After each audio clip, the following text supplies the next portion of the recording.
খাইতেও মজা লাগতেছে। কি শান্তি। এসির বাতাস এইভাবে কেউ খায়? এসি আসলো কি করে বাসায়? এসির বাতাস কিভাবে খাবো? গরমে দেখো না আমার কি অবস্থা, আমি মোটা মানুষ না।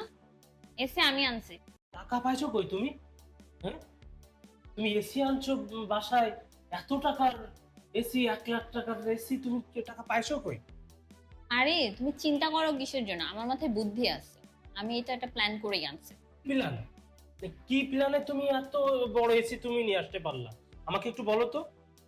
আরে জানো না, সংসার সুখের হয় রমণীর গুণে। আমি এটা কিস্তিতে আনছি, কিস্তিতে। তোমার এত টেনশন করতে হবে না, তুমি টেনশন ফ্রি থাকো। আরে কিস্তি মানে? সংসার চালাইতে পারতেছি না আমি, সামনে আমাদের অনেক খরচ, আমাদের সামনে বেবি হবে, এই চালাবো কি করে? কিস্তিতে তুমি এসির বাতাস খাবা আর আমি এসির ভিতরেও ঘামবো? এই দরকার ছিল না আমার ভাই। তো একটু শান্তিতে এসির বাতাসটা খেতে দাও। এত টেনশন কেন নিতেছো? আমি থাকতে।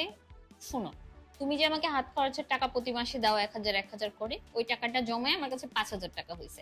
ওই 5,000 টাকা দিয়ে আমি এসিটা কিস্তিতে নিয়ে আসছি। ভাই বুঝলাম, তুমি 5,000 টাকা দিয়ে নিয়ে আসছো, ঠিক আছে, তা এখন প্রতি মাসে কিস্তি কে দিবে?